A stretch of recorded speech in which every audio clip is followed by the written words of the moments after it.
Hi, Jason Knott with CE Pro, and welcome to this morning's keynote presentation, Industry Outlook, Buying Groups Weigh In on Challenges and Opportunities.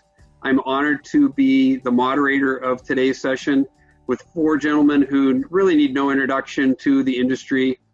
They are the leaders of the major buying groups for the custom electronics industry, and as such, they're in touch with more integrators on a daily basis than anybody. So as such, they have a pulse on really what's going on out there in the business, and they're here to share what they've heard, where their membership is heading, and hopefully help a lot of integrators prepare for 2021 and the end of 2020 as we go forth. So with me today, Hank Alexander, Director of Home Technology Specialist Network, Nationwide Marketing Group. Hi, Hank. How you doing? Thanks for having us. Welcome. Thanks for joining me today. Also with me is Richard Glikes, President of Azione Unlimited. Hi, Richard. Hi, Jason. Thanks for being here. Also, Jon Robbins, Executive Director of Home Technology Specialists of America. Hi, Jon. Hi, guys. Hi, everybody. And last but not least, Dave Workman, CEO and President of ProSource. Hi, Dave. Afternoon, everyone. Okay, let's jump right into it. Obviously, 2020 has been a year like no other. Nobody could have predicted it. Hopefully, no other year from a health standpoint like any of us will ever experience or have ever experienced. Let me ask each of you to briefly give me your state of the market currently in 2020 and where you think it's headed for the rest of 2021. Is it full steam ahead? Is there still a cautionary outlook out there? Is there still some potential for market contraction? Let me start with you, Richard. Well, it's Christmas right now. We were down 32% in April. We were down 20% in May. We were down, we were pretty flat in June. In July, we were up very nicely, fourth best month ever. So everybody's very busy. We had shortages because people forecast in the March timeframe, and obviously there's that lag. And we have the same problem, which is not enough people. This is the same movie. We've seen it again and again. But it's exciting because the clients finally got fed up and said, "Come into my home. I want it done now." And the deals, and I bet you're going to hear this from the other fine panelists here, the same thing. And Best Buy's been very busy. So it's good. Now, whether it stays good really depends on what happens with the virus, I think. Jon, what's your take? My take is I fairly well reflect what Richard said. We, and when this whole thing started, we were very concerned. Our guys are as busy as they've ever been. Obviously, we do have supply chain challenges, as does everyone. We're just not able to get enough goods. But we anticipate we're going to be busy through the end of the year and going into 2021. We don't see a let up in immediate sight. So that gap, maybe that April-May gap that might have taken place where guys maybe weren't able to prospect, isn't going to come through in the sales pipeline, you think, and hit later on? It seems full steam ahead. We've got completely full pipes throughout membership, so we do not see any let up happening over the next 120 days at least. Fantastic. Dave, what's happening with your members? Well, again, not to repeat the points made by Richard and Jon, because obviously we all deal with the same type of dealers, so there's many similarities. I would say, to add to, the perfect opportunity, I guess, was created in that there has been clearly an emphasis on home. With the travel industry being largely shut down. So those leisure dollars, I think, have been, refocused around the home and priorities were taken around the house. I think the thing that has surprised some and surprised many has been the strength of home building. And, with interest rates being down the way that they are, whether you have an existing home or a new home consideration, I think that the pipeline or the project consideration actually stretches far further than the end of this year, because many of the homes that we're talking about that are going into construction won't finish until sometime late next year, if not the year following. And so there is work to be done, and there's a tremendous amount of consideration being taken. Now, I do think that things get a little weird if, in fact, normal leisure spend or discretionary dollars start reallocating back into other industries.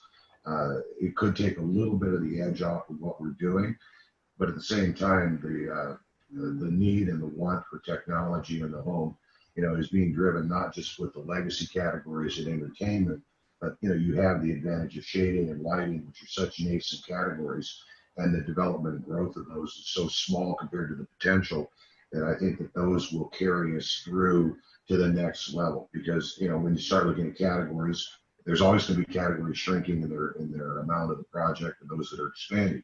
And I think we've got enough expansion in new technology that barring any just wholesale collapse of the economy, I think we can plan on carrying the CI business well into 2021. I want to circle back with everybody on that home building one, because that is been very surprising to me also to see.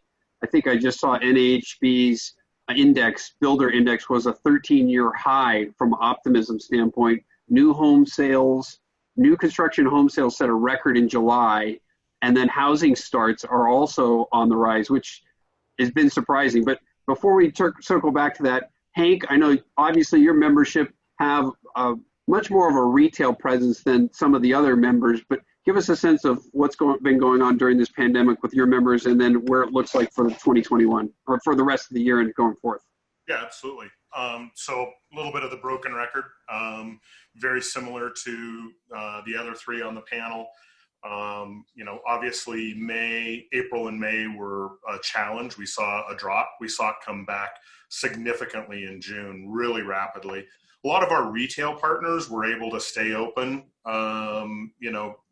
whether that's on the appliance side or the electronic side. They were providing some critical things. We have a partnership with AT&T, so they may have been doing mobile or some of those kinds of things as well. So it was able to kind of keep a little bit of that momentum going, while some other parts of their business might have been lagging. On the CI side,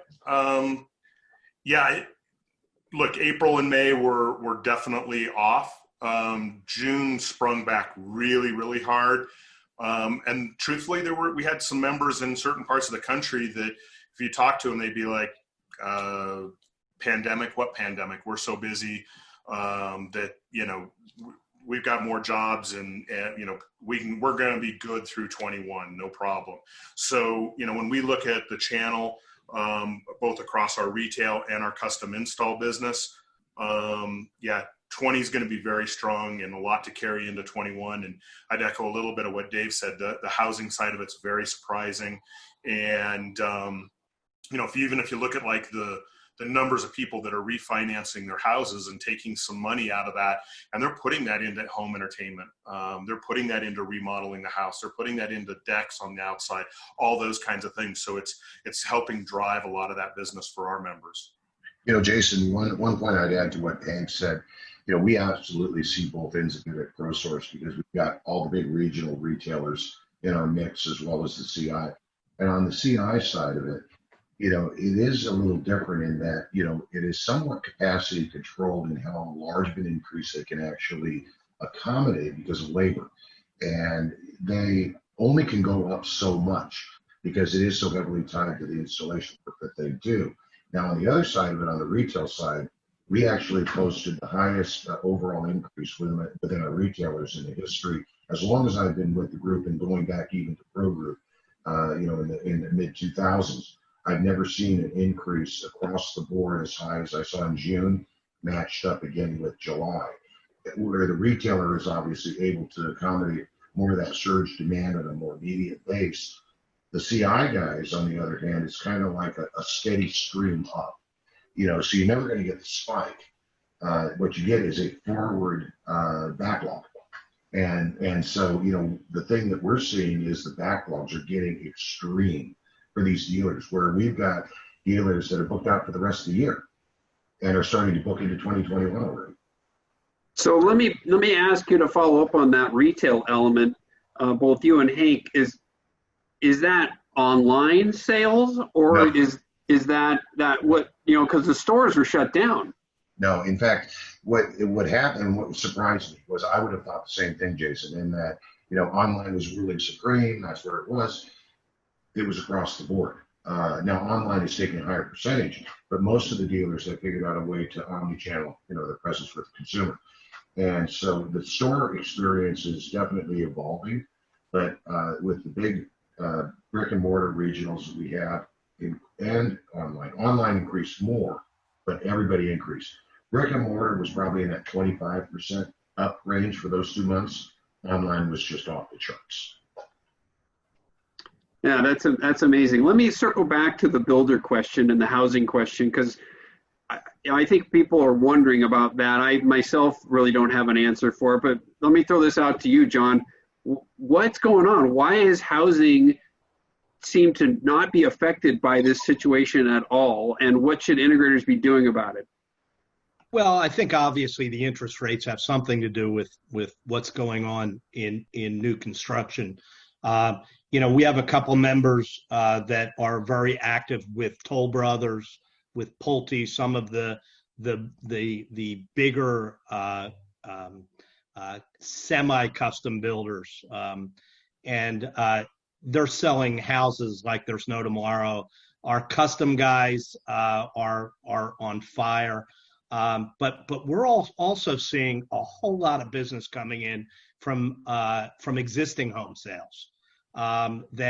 That people are buying up. The real estate market is on fire in many parts of the country, and I think a lot of that is probably interest rates, as well as the fact is we've got a new normal that people want a homestead right now, and they want to find their home. They want to kind of get their family comfortable there, and it presents our channel with a whole lot of opportunities. Not only in new construction, but also in existing home sales, as people want to upgrade technology. When they get into an existing home, they want to make sure they have the right technology in the new home they purchase. Dave, let me follow up on a point you mentioned earlier. Both you and John talked about the supply chain issues, and are we past that? I mean, I've heard from multiple integrators and manufacturers who shared with me how they just they ramped down so drastically in April and May, and then were just surprised by the strength of the comeback in June, and it caught them with their pants down, quite frankly, in some cases. Are we past that, or should integrators not be fearful about speccing anything right now, or what? It's not across the board. I think it has improved in some of the non-home entertainment categories, where it's not acute, in the control platforms and some of the lighting stuff, that sort of thing. Not to say that there aren't outages or there aren't spot shortages, but not nearly as acute as we have had in television and audio equipment. I believe that we're going to be dealing with this through the balance of the year. Because one, I don't believe that the vendors have appropriately factored in whatever surge is going to occur, in the fall. As summer winds down and the focus even goes further back into the home, I think we're going to see a second surge of interest and demand for home entertainment products. So I think that probably keeps supply being a challenge all the way through the end of the year. Give you a specific example, and this is where opportunity was lost. One of the things that has occurred is that people are really investing in outdoor TV, outdoor audio, outdoor this, outdoor that, especially up in the Northeast, even where they were shut down and couldn't enter the home. While the dealers up there were concentrating their efforts on working, in people's yards, upgrading their entertainment experience. But you couldn't get, the outdoor TVs. There was a vendor, I'm not going to name them, but there were supplies that were being completely shipped off to a large national because they had back orders, and our dealers were left basically trying to go hand them out. And even Samsung, with their new terrace line of TVs, as much as we told them this is going to be a home run, now we grossly underestimated the demand. So we're playing catch up. Outdoor is one of those where you get a window of opportunity to take advantage of it, and to some extent we missed out on that because of supply. Not to say that there won't be future consideration, because I think it's a growing category, but there are some places where you just miss the opportunity, you miss the window if you don't have the product. So I do think that we'll still continue to see some spot shortages through the course of the balance of the year, and specifically in most of the entertainment categories, with the other stuff I think mitigating a little bit to where we can manage with it. Hank, let me have you chime in on that a little bit.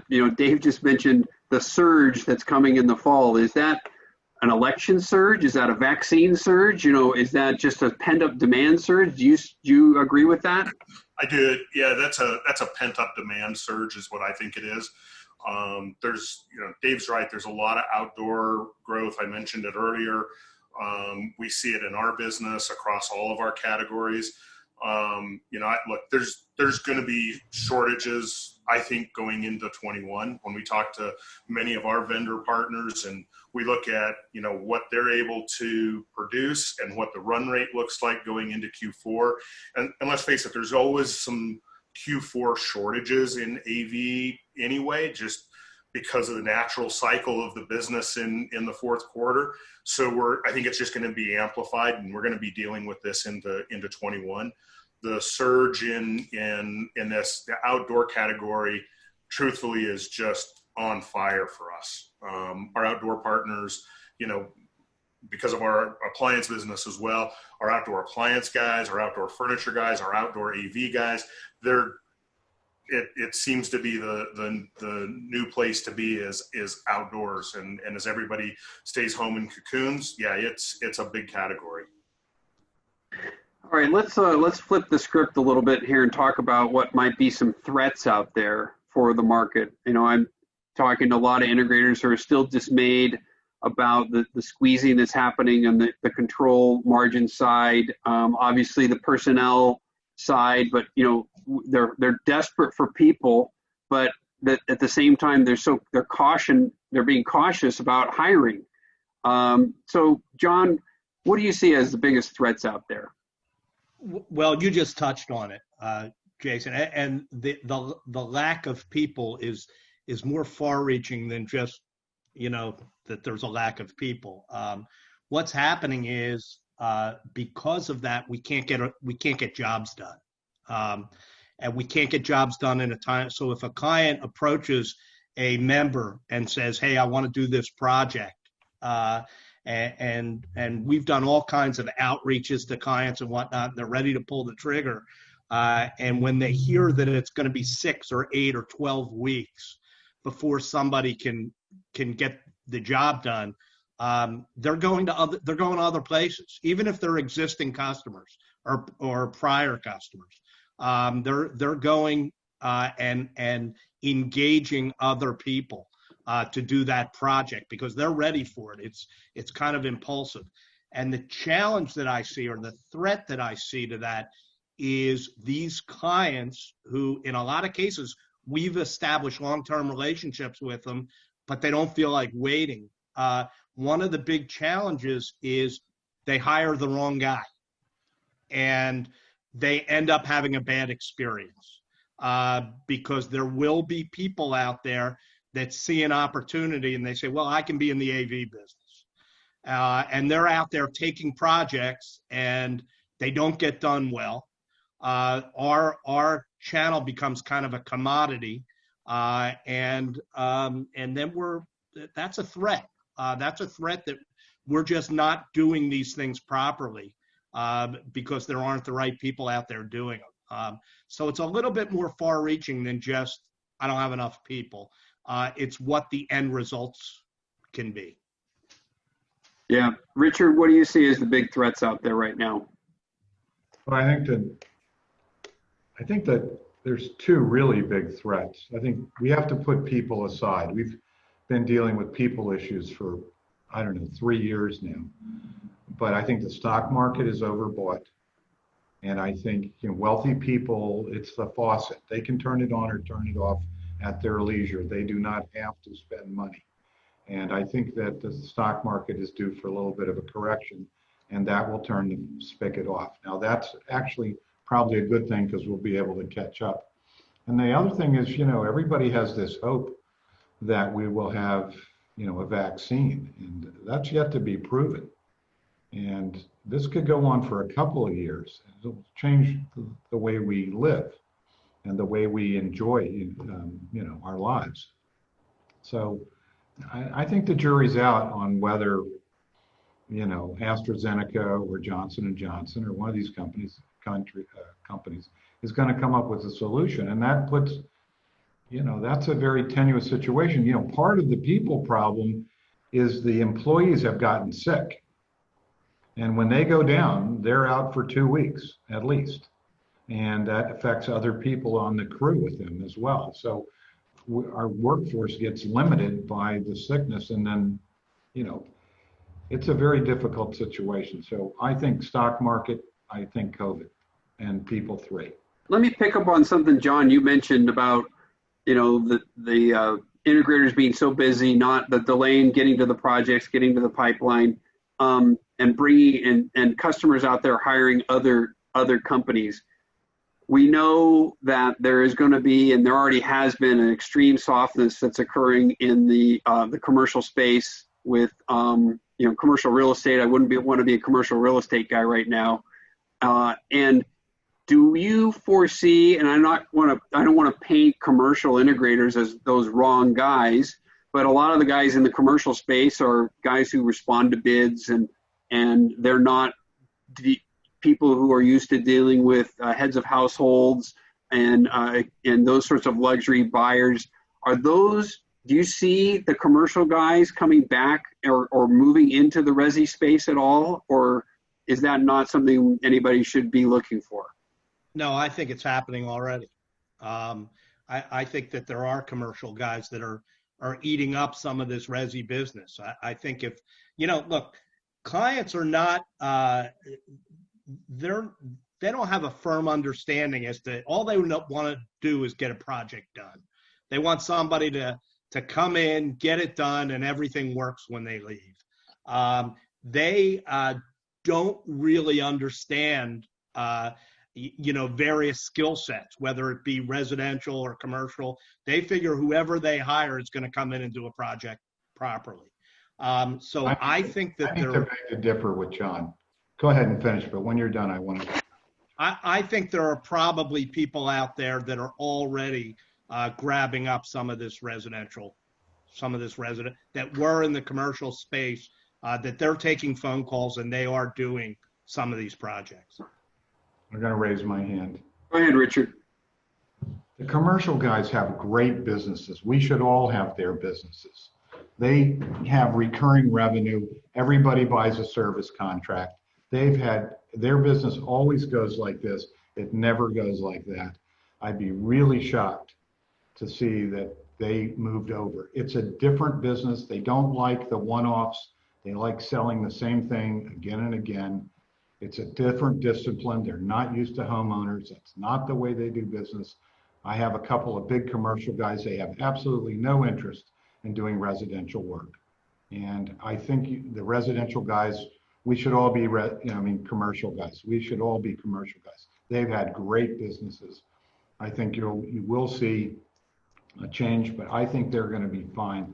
The stadiums will open up again. The hotels will open up again. People will want to respace their office buildings, change the way the lighting is, the sound is, et cetera, and they'll do just fine. And they have recurring revenue, and for the most part, we don't. So I'm not worried about them crossing over at all.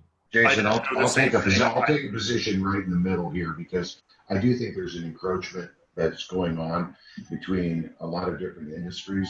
You know, the large commercial guys, you know, the ones Richard is describing, I think, you know, that's one set. But, you know, many of the dealers that are in our group have 25, 30% of their business in commercial. So we're encroaching that way. You've got alarm guys going this way. You've got lighting contractors deciding to broaden into control space. You got, you know, electrical contractors that are, you know, coming in to, you know, try to, you come into the space. We're hiring electricians so we can wedge out the electricians. What you really have is a mishmash, out there of everybody kind of going into everybody else's space to some extent. Yes, the large commercial guys that do the huge projects are probably very content with doing what they're doing, and most dealers, within the CEDIA channel don't have those capabilities. But that doesn't mean they're not penetrating the churches, the schools, the bars, the restaurants, the office buildings, the conference rooms, and we're penetrating those every day, as well as having new competition with lighting guys and electrical contractors and security guys. We're all just trying to find new opportunity, in this. And as a result, you're competing against new people that you weren't competing against 5 years ago. See, we really need a new name. We need a thing called light commercial or something, because to Dave's point, 20 to 30% of an integrator's business is what I would call light commercial. And so maybe it's 3 categories: commercial, light commercial, and residential. Yeah, we're using the term resi-mercial, kind of that crossover. And it's, the reason I asked the question is because not the stadiums and not the large facilities. I'm talking about the light commercial, the restaurants, the bars. And that's what I was referring to, is that, the guys that are in the RFP business, that's not really where there is an encroachment. There is an encroachment happening now, that there are people doing residential jobs that had been focused on commercial because there's work out there. And there's a ton of work out there right now. So the guys that are, doing the light commercial, they are there's not a question in my mind that they are doing some level of residential business. John, from our side of it is, as we've seen the resi-mercial, I like that phrase. We've used it quite a bit on our side as well. Is that resi-mercial business has kind of come together. We've seen that business actually is pretty healthy. Those two sides of the camp have come together pretty well. And we've got a handful of guys that play in just the commercial side, just the commercial space. And frankly, Jason, they're very busy. They've closed some really big projects. There's a lot of the commercial guys that have taken this time, this downtime of let's, redo the hotel rooms. Let's redo the conference room. They're out there doing a lot of that. The sides have come together pretty well on our side. All right, let's jump to the positives, the opportunities, and you guys have mentioned some of them being outdoor and lighting, but let's look at what are the real growth areas. And I'm going to start with you, John. I know you guys have really pushed this lighting fixture category at HTSA, and I got to say, I'm talking to integrators now, and I can't recall seeing so much momentum for a category so quickly as I'm seeing in the lighting fixture category. But I don't want to put words in your mouth. But what is it? What are the big opportunities out there right now? Did you say quickly? It feels like a lifetime to me. It has not been without a lot of work. Because we took the very careful steps early on when we kind of adopted this, bringing in Tom Doherty, who is one of our industry's experts with regard to lighting, not just control, but lighting fixtures. And there was intensive education that has not only gone on, but continues to go on. Guys are getting it, and we're starting to do real business there. But it was not without a whole lot of work. I mean, people have to be ready and dedicated to putting in the educational time. Fortunately, we've had quite a few members who have, and we're really excited about where that business has gone. Obviously, also an opportunity has been wellness. It kind of has followed the same guidelines as lighting, that we're investing an awful lot in education to make sure that our people really understand what wellness should look like, and not just selling snake oil. That we're really providing something that has real value. Those are two opportunities. The other thing that I'd like to add real quick, not to take up too much time, I've been blown away, Jason, and I kind of touched on it earlier. From the very beginning, we spent a lot of time with our in-house trainer, Keith Esterly, talking to our members about reaching outbound calling to existing clients. And one of the true beneficiaries of that has been the home theater category. I've been absolutely amazed. Our FPJ, our front projection business, has gone through the roof over the last 120 days. And we do believe that people are looking, 15, 18 years ago, people were putting theaters into their homes. We think that a lot of those rooms have gone unused for the last 8, 10, 12 years, and all of a sudden they're revisiting it because they are hunkered down. And we're seeing an explosion in people redoing theaters.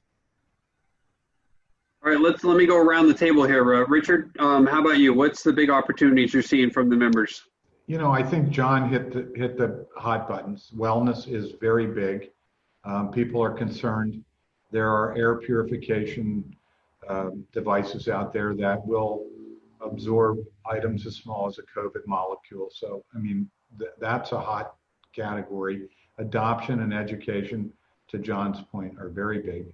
Theaters, what's funny is our projector business is better than our screen business.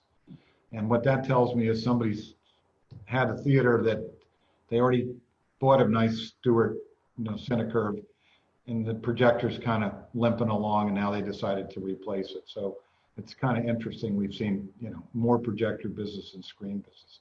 But theaters are alive. My understanding and feedback is that the builders are now putting home theaters are part of the plans, and everybody's opting to do that. We went media room for a while. And lighting is a great category if we can get past the electrician. And we still have some pushback, and we tend to need to form alliances with electricians to make it happen. But a lot of that is people being tepid. And other than that, I think there's some relationships between architects, designers that Azione Unlimited is absolutely exploring.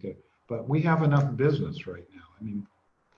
Well, let me ask you on the electrician comment. Are you talking to your members, or have you seen more members try and get line voltage licenses? Yes, and they are absorbing those companies, and they are marrying with them. They've always had relationships. It's interesting because a lot of the electricians really aren't good business people. They count how many holes do I work on? Okay, it's $150 a hole, and bingo. And they would like to have somebody else pay them what they're used to making and take care of the books. So we've seen quite a bit of transition of electrical people with licenses coming into our 230 dealers companies. Yeah.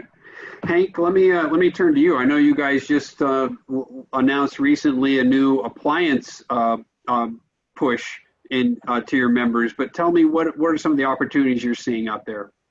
Yeah, certainly the upgrade cycle has been amplified, much of what Richard and Jon are talking about.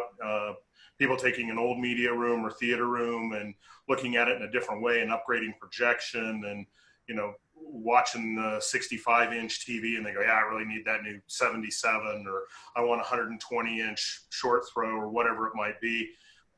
So those are all things that we're seeing on our side. Yeah, we did just do a big push with Element, a private label appliance brand. So there's some appliance opportunity. The appliance business is one, I think, Dave, maybe you mentioned it even on your guys' side. That business is it's on fire right now. That business is just, when the pandemic started, when all this started back in February and March, everybody went on a shopping spree. They all went and bought meat and things, and they all needed a place to keep it. And you couldn't find a freezer to save your life practically. And so, there was a lot of shortage there. And so there's just a lot of opportunity within our membership for on the appliance side. There's obviously the upgrade in the consumer electronics side as people stay home. So yeah, there's just a ton of opportunity. All right, Dave, how about a ProSource? So the echoing again some of the category, lighting, of course, is taking an outsized focus within our group. We've partnered obviously on an exclusive arrangement with David Warfel as our category expert. We've developed our own certification program. It is a centerpiece, obviously, of that certification program and what we are doing with ProSource University. And, as far as the opportunity is concerned, I fully expect, and I look at shading and lighting as kind of like the right hand, left hand, because both categories are sort of interdependent in the way, a dealer would set those things up with staging, lighting in room, and power shades and all the rest of it. So, we've worked very hard, on the partnerships we have in the group, certification programs we've had, bringing the education to the dealer, and that will be a continued effort. But as far as opportunity and potential is concerned, it is not unrealistic to think that an average dealer, can do $1 million a year in those categories. So I actually see where lighting and shading could very easily be our second largest category in total in the next 5 years, surpassing $500 million in total revenue, to our organization. So, I'm very optimistic, I think, about, those categories. On the more legacy side of things, we are always going to be an outsized percentage share of the marketplace in audio. And we definitely command a very large share of that business, and that's been a stellar category for us. What's been fun is watching high-end channel come back with some resurgence, along with the traditional evolution of multi-room wireless and that sort of thing, but then step up soundbar and other products, that fit our niche but are more simple in their application. All those things have been doing very well. And then again, I echo the theater. As people basically want to bring that entertainment experience home, theater has definitely been a hot category. How long it lasts, we'll see. But it's nice to see that category get a little bit of a kick in the pants. So, across the board, I would say, we've got great growth, great long-term growth in categories, new category development. I think we've got some opportunity in the wellness category. It's still very nascent. But then you've got energy management as well, potentially out there.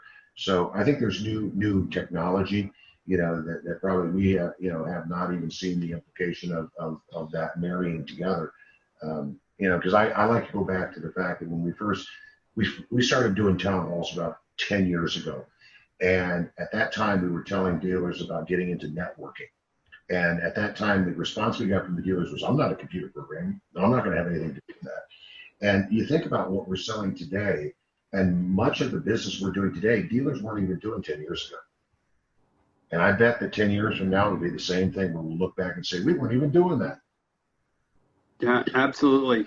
All right, let's scold the listeners and the watchers here for a second. What are they doing wrong? I've seen, again, my impression, I still see not so great digital outreach being done by many integrators. Their digital presences aren't that strong. I still see hear about a lot of reliance on product margin and not as much recurring revenue and service focus as I would like to see from CE Pro readers. What would you want to scold the guys out there and tell them they got to get their act together on? Richard, let me start with you. Well, I think underselling is a huge problem. I think, I always say, that black credit card is as good for 200,000 as it is for 50,000. I think another thing I always say is the dealers, are in foxholes and they wait for referrals and they have no silhouette in the marketplace. They need to outbound. They need to, especially when things got soft, and they were very soft in April and to some degree May. And then recurring revenue. I mean, I think you're touching on it. You're kind of feeding us the answers, but you have the right answers. And then I think we have to figure out how to create status in working as an installer or as an engineer or as a designer. And we haven't done a very good job of elevating our industry. And, we have a lot of work to do ourselves there because People are going, these great kids out of high school are going to fix automobiles, or they're going to go into IT. There's a lot more fun in what we do. I mean, it's not the same thing every day. It's a different it's not a regimen. And young people like that. So I think, the onus is on us to create, some kind of desire for people to want to work in our industry. And that's, we've kind of locked ourselves into, guys who used to install car stereos is where, that's what we're getting. So, we can do better. Hank, how would you like to see integrators improve out there? Yeah, so from my standpoint, digital is a big push. Our team, we took a campaign that Sony's been running with some upgrade.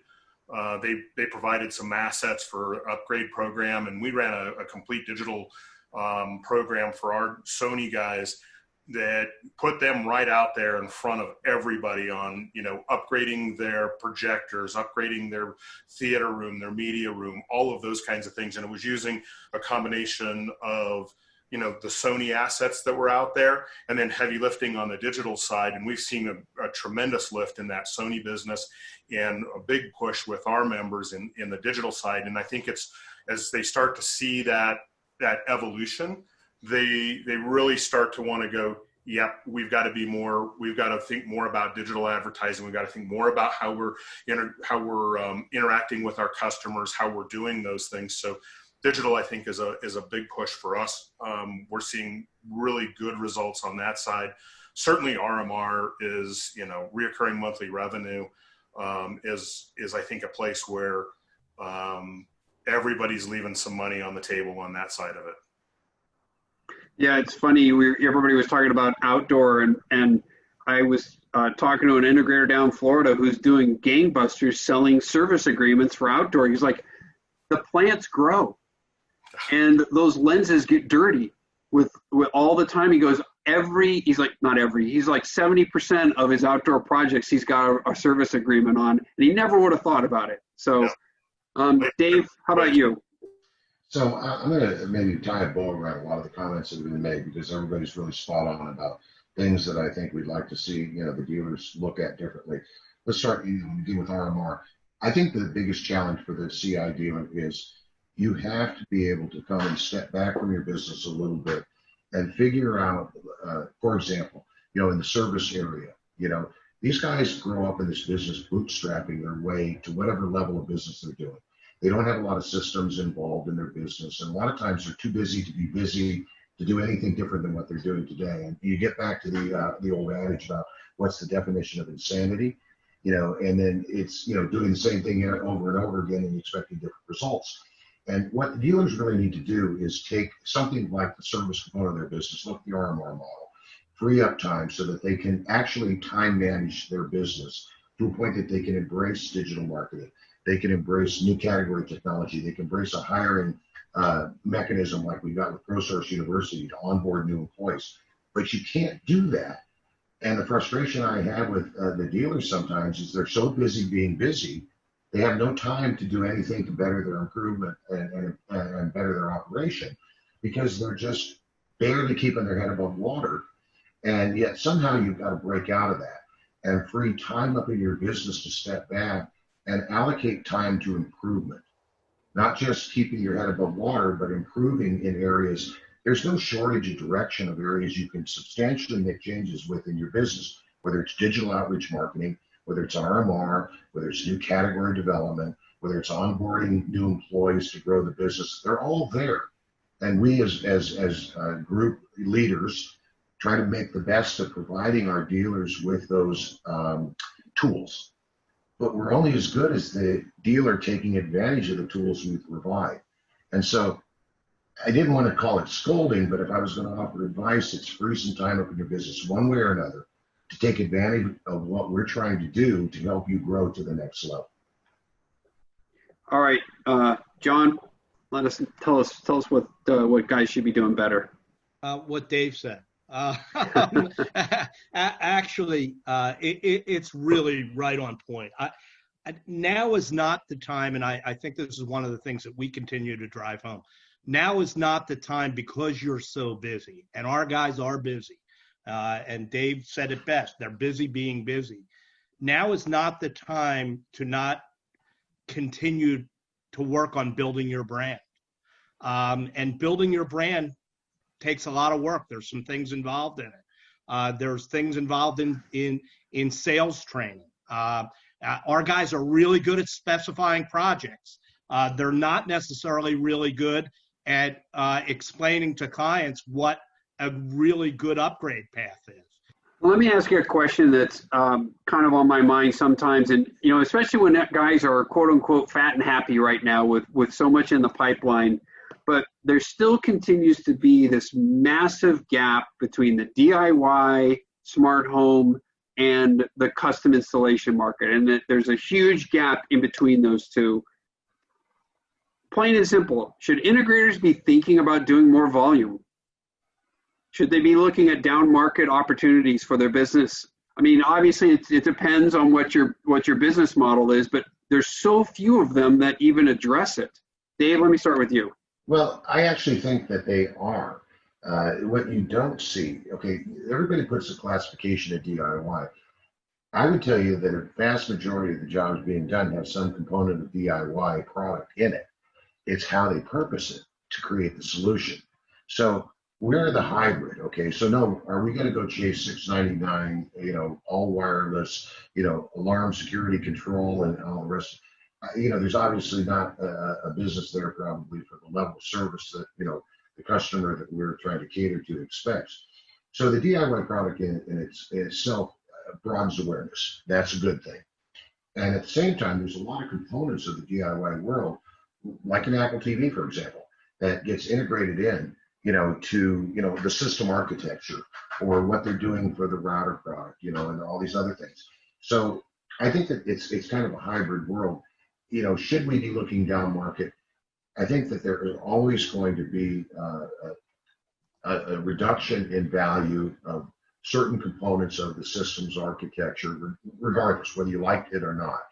And so you are forced to go down market in some respects just to stay in business. At the same time, you're always looking for new opportunities to increase the ticket to be what you need to make a profit.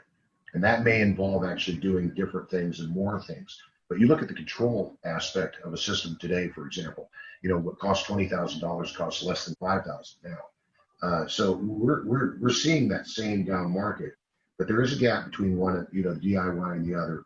I think the expectation, I think it's fine that DIY is out there because it broadens awareness. And to be honest with you, it creates a lot of customer dissatisfaction, but it opens the door for us to come in and create a real solution. So I see it as kind of a pathway somehow, some way with the customers that can afford it to broadening their system into something that we can actually do and do well. I heard your question a different way.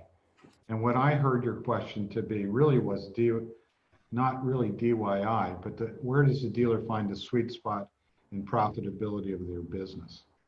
And I can tell you that in a past life, when we did $5 million, we made a lot of money in this entity I work for. And when we were at 15 million, we made a lot of money, but in between we didn't. And then when we got up to 25 million, we made a lot of money, but in between 15 and 25, we didn't. And I think that, what we have here is we need more education from a business standpoint with the owners of these businesses to find out what's a natural growth that they should have where they can maximize their revenue. And the more employees you have, the more problems you have too. So there are sweet spots at certain places. A $1 million operation is very different than a $5 million operation, is very different than a $12 million. And so, I think part of our jobs is to guide them into these places and not to get them in these gaps in between where they just have more aggravation and not as much profit. So, Richard, to respond to what you just said, though, also, I think it does increase the dependence upon or focus that a dealer should take on RMR, because, there is a natural evolution of expectation of price point. You take a Ring product, for example, or Ring, and you can sell the Ring Pro, but embedding an RMR component into the system does open the door to taking and broadening, the customer base, of projects that you're taking, given the fact that you may then have an evolution with that customer. It's difficult and sometimes dangerous to limit yourself so tightly to a specific customer without having the capability to maybe venture into new customer base and new opportunity, but do so profitably. But I think those things are all tied together, and it's why it increases the importance of RMR and some of that recurring revenue, that can bolster up the profitability of lower margins. Because even on the systems that we're putting in at the higher price points, margins are always going to be under pressure. On our side, I'd like to just chime in a little bit on what both David and Richard have said on some of this. The DIY business. We embraced a relationship with Google Nest a while ago, not for the do-it-yourself customer, the do-it-for-me customer. It gave some of our guys an opportunity to talk to somebody who wanted the Ring doorbell or a Google home doorbell or a Nest thermostat or those kinds of things, and didn't want to do the install themselves. They wanted somebody to come in and do that install. The do-it-yourself guy, Home Depot, Lowe's, the big box guys that got that business. They don't need our help. They don't need integrators' help in that. The do it for me is really kind of where the business model is. And so we embraced what we call a ProTail program, and it's been very successful getting people into new level of jobs. Certainly a different level than a Crestron Control 4, those types of automation projects, but it's been successful for our members to get into a home where they're doing a thermostat and go, boy, your Wi-Fi is really bad. We should look at, evaluating the network and then taking it to those next levels and being able to get into the business that way. That's a good point. And I've talked to integrators who have stopped doing the larger projects and gone to a higher volume, lower cost project, eliminated some higher paid employees, quite frankly, some more skilled employees, and kind of leveled it. And they've actually, to Richard's point, they found that sweet spot where they're actually making more profit. But it's still very few and far between are doing that. It seems like everybody's really wants that upper 1 to 2% of the market. And at some point, Richard's point about is the stock market going to tumble or what might be, is that luxury space have enough for this entire industry? One of the things that we that we really began to press early in the pandemic was our guys that always wanted to go out and hit home runs. And we said, when we anticipated the business was really going to slow, which we were kind of mistaken on, that we said, go out and hit some singles and doubles, because our guys had gotten a little complacent. They were always looking for the home runs. But I think one thing I wanted to touch on, Jason, that I think is really important is the idea of efficiencies in doing these projects and doing installations. We've worked awfully hard on creating standardizations into that every project. When our guys are doing it, our most successful guys have instituted standardization programs that they do every project the same way. And what happens is, no matter who they send out on that project, these people have gotten used to doing these projects the exact same way, whether it be color codes of wires, how things are mounted, everything across the board. And we continue to work really hard on these standardization practices to make sure that these are repeatable, standardized practices to make our people more efficient. All right. I think I am going to wrap this up. I want to thank the panel. Dave, John, Hank, Richard, thank you so much for your insight. I'm sure everybody who's watching today gained 1, 2, or 3 little tidbits that might help your business. That's all you really want to look for. Hone in on those 1, 2, or 3 ideas or things that you can do to improve your business. Reminder for everybody that this content and all of the content from CEDIA Expo Virtual is available all the way through December 31st, the end of the year. So hopefully everybody Enjoyed the panel, and everybody have a great day.